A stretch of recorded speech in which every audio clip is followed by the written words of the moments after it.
Jeremiah 11 അധ്യായം 1 മുതൽ 23 വരെയുള്ള വാക്യങ്ങൾ.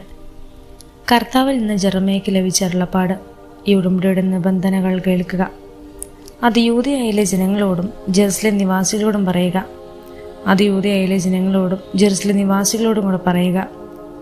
നീ അവരോട് പറയണം, ഇസ്രായേലിന്റെ ദൈവമായ കർത്താവ് അരുളി ചെയ്യുന്നു, ഈജിപ്തിൽ നിന്ന് ഇരുമ്പ് ചൂളയിൽ നിന്ന് നിങ്ങളുടെ പിതാക്കന്മാരെ മോചിപ്പിച്ചപ്പോൾ അവരോട് ചെയ്ത ഉടമ്പടിയാണിത്.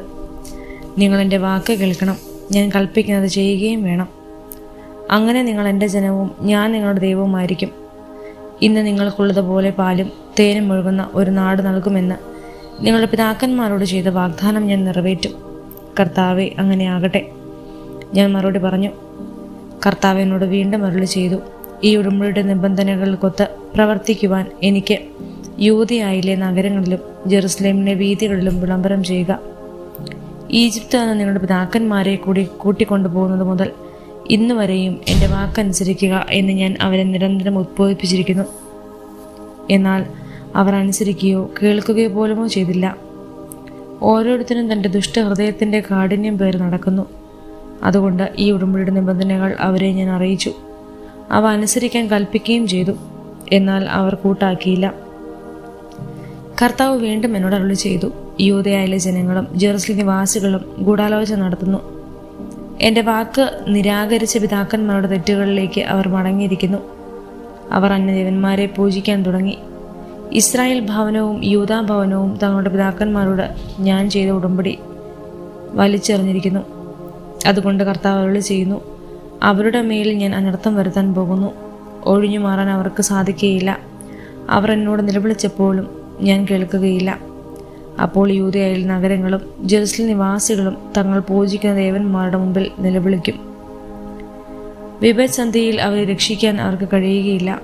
യൂദ, നിന്റെ നഗരങ്ങൾക്കൊപ്പം നിനക്ക് ദേവന്മാരും പെരുകിയിരിക്കുന്നു. മ്ലേച്ഛതയ്ക്ക് ബാൽ വിഗ്രഹത്തിന് ധൂപം അർപ്പിക്കാൻ ജെറുസലേമിലെ വീഥികൾക്കൊപ്പം ബലിപീഠങ്ങൾ ഒരുക്കിയിരിക്കുന്നു. അതുകൊണ്ട് നീ ഈ ജനയ്ക്ക് വേണ്ടി പ്രാർത്ഥിക്കരുത്. അവർക്ക് വേണ്ടി വിലപിക്കുകയോ യാചിക്കുകയോ വരുത്. വിഷമസന്ധിയിൽ അവർ വിളിച്ചപേക്ഷിക്കുമ്പോൾ ഞാൻ കേൾക്കുകയില്ല. ദുഷ്കൃത്യങ്ങൾ ചെയ്തിരിക്കെ എൻ്റെ പ്രദേശിക്ക് എൻ്റെ ഭവനത്തിൽ എന്ത് അവകാശമാണുള്ളത്? നേർച്ചകൾക്കോ ബലിമാംസത്തിനോ നിന്റെ നാശത്തെ അകറ്റാനാകുമോ? നിനക്കിനി ആഹ്ലാദിക്കാനാകുമോ? തഴച്ചു വളർന്ന ഫലങ്ങൾ നിറഞ്ഞ മനോഹരമായ ഒലിവ് മരം എന്നാണ് കർത്താവ് നിന്നെ വിളിച്ചിരിക്കുന്നത്.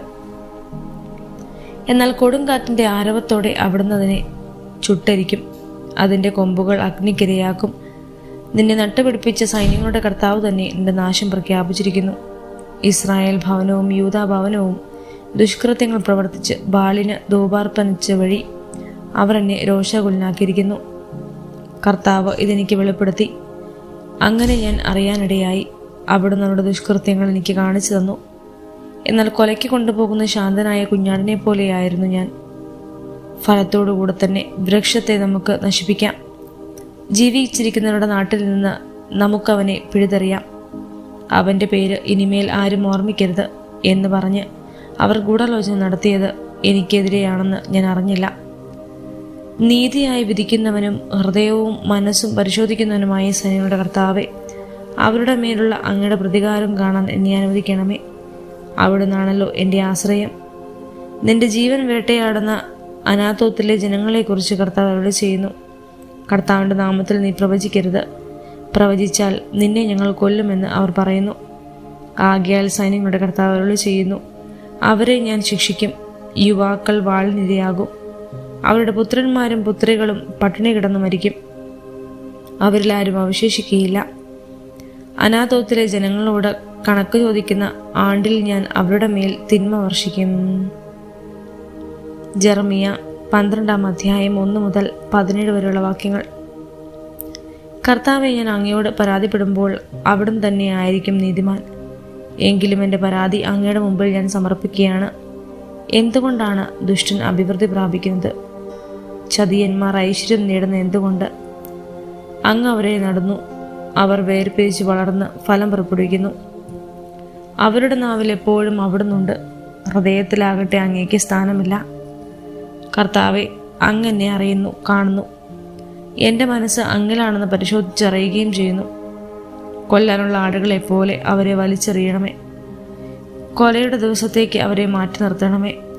എത്ര നാൾ ദേശം വിലപിക്കുകയും വയലിലെ പുല്ല് വാടുകയും ചെയ്യണം. ദേശവാസികളുടെ ദുഷ്ടത നിമിത്തം മൃഗങ്ങളും പക്ഷികളും ചത്തുപോകുന്നു. ഞങ്ങളുടെ പ്രവൃത്തികൾ ദൈവം കാണുന്നില്ല എന്നവർ പറയുന്നു. മനുഷ്യരോട് മത്സരിച്ചോടി നീ തളർന്നെങ്കിൽ കുതിരകളോട് എങ്ങനെ മത്സരിക്കും?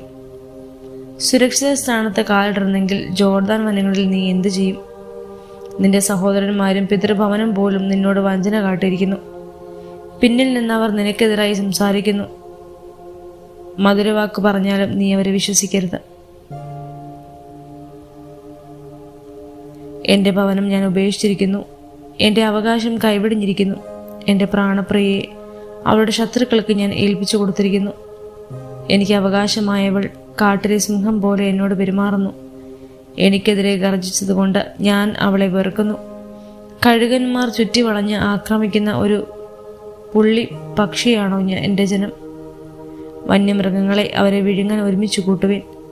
അനേകം ഇടയന്മാർ കൂടി എൻ്റെ മുന്തിരിത്തോട്ടം നശിപ്പിച്ചിരിക്കുന്നു. എൻ്റെ ഓഹരി അവർ ചവിട്ടി വീഴിച്ചു. എൻ്റെ മനോഹരമായ അവകാശം അവർ ശൂന്യമായ മരുഭൂമിയാക്കിയിരിക്കുന്നു. അവർ അതിനെ ശൂന്യമാക്കി. ശൂന്യാവസ്ഥയിൽ അങ്ങ് എന്നോട് വിലപിക്കുന്നു. ദേശം മുഴുവൻ പരിത്യക്ത അവസ്ഥയിലാണ്. ഒരാൾ പോലും ഇക്കാര്യം ചിന്തിക്കുന്നില്ല. മരുഭൂമിയിലെ മൊട്ടക്കുന്നുകളിലെല്ലാം വിനാശകർ സ്ഥാനം പിടിച്ചിട്ടുണ്ട്. ദേശത്തിൻ്റെ ഒരറ്റം മുതൽ മറ്റേ അറ്റം വരെ കർത്താവിൻ്റെ വാൾ മരണം വിതയ്ക്കുന്നു. ഒരു ജീവിക്കും സമാധാനമില്ല.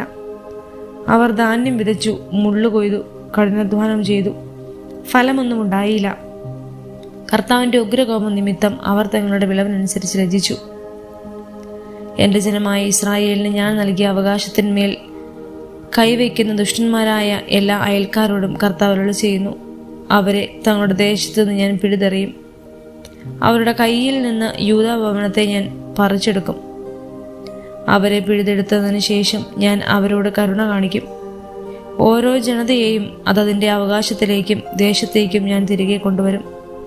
ബാലിൻ്റെ നാമത്തിൽ ആണയിടാൻ എൻ്റെ ജനം അവരിൽ നിന്ന് പഠിച്ചതുപോലെ അവർ എൻ്റെ ജനത്തിൻ്റെ മാർഗം ശ്രദ്ധാപൂർവം ശ്രവിക്കുകയും കർത്താവാണ് എന്ന് എൻ്റെ നാമത്തിൽ ആണയിടാൻ ശീലിക്കുകയും ചെയ്താൽ എൻ്റെ ജനത്തിൻ്റെ ഇടയിൽ അവരും അഭിവൃദ്ധി പ്രാപിക്കാനിടവരും.